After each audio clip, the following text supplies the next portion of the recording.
Team Serval! We are Team Serval! Team Serval rules! I'm EDM 310, and I'm Robin Scott. I'm Kirsten Bailey. I'm Allison Early. I'm Corinne Shirley. So you guys, what do you feel engages students in your classrooms? I feel you have to have a variety of different things. You need some technology, but you also need hands-on things that they can actually do that's not just you standing at the front lecturing them, because that bores them, and then they get uninterested in what you're talking about, and then their brain goes somewhere else. They're not listening to what you're trying to teach them, and then they don't learn anything. So I think what engages your students most is hands-on things. Yeah, I think doing a lesson in different ways, like I said earlier, taking them outside, maybe going on field trips and teaching lessons in different kinds of ways would help engage.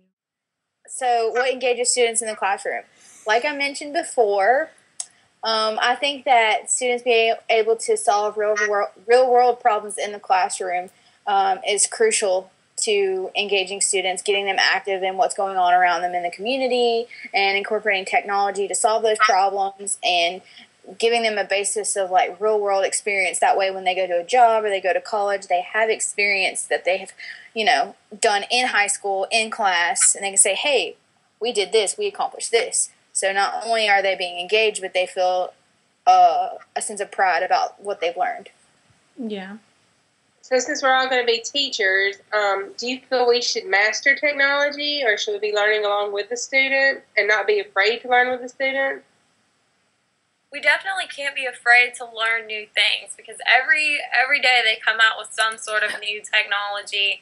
There's a new iPhone every year or so. They change the MacBook all the time. They have a different version of the iPad come out all the time, and they're always adding new things to it, and stuff that we don't know that kids know is they can teach us in a way that we didn't know, and that's great that they can show us things, but it's also important to at least have a baseline knowledge of technology. Yeah, nobody's going to know everything that there is to know about technology, and even taking as many classes as you can, you will never know enough. Yeah, it's like actually the author of our textbook, Teaching Digital Natives, Mark Prensky actually said, if you try to keep up with technology, you'll just end up looking dumb, because technology changes so quickly and so diversely. And it's crazy because human beings create technology, but yet it's moving faster than we are now. Which is why we have to stay engaged with our students and use it in the classroom, because if we don't, we're really coming up short on our ends. We're really just, creating a disadvantage for our students rather than helping them.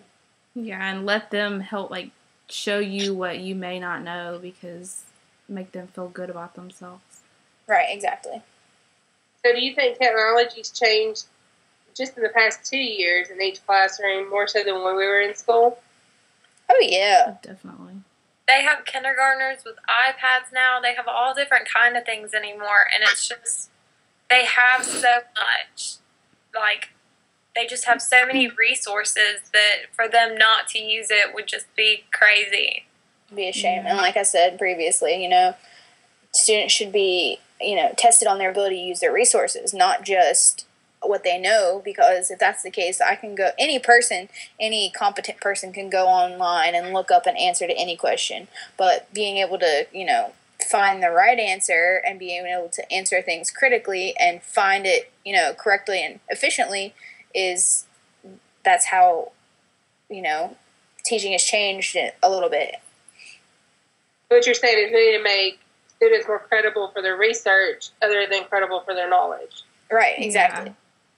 Basically, they probably need to get the answers right, but don't base it all on, hey, this is wrong because you put the wrong answer, but you used your information, the technology right, but you got the wrong answer, Right, exactly. I just think that, instead of having a test where, okay, Declaration of Independence was written in this year by these people, blah, blah, blah, blah. What does that teach them? They memorize it, and then what?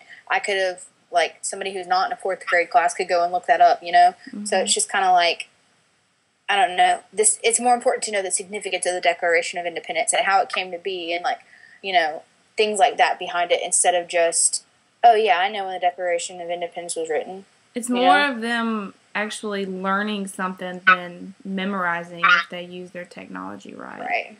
Exactly. And anymore, you have so much available to you. Everybody has a smartphone anymore, and it's so easy just to get on Google and find the answer to something. Just it's right there at your fingertips. Yeah.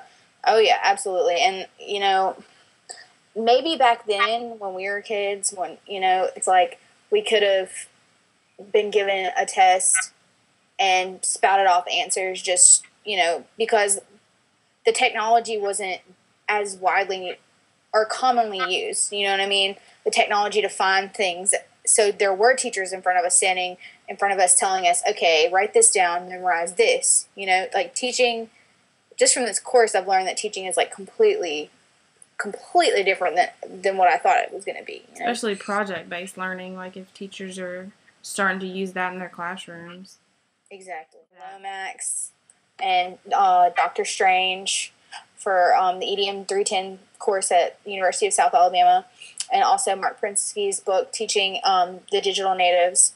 Also, some of his lectures that he's done through TED Talk and things like that, Engage Me or Enrage Me.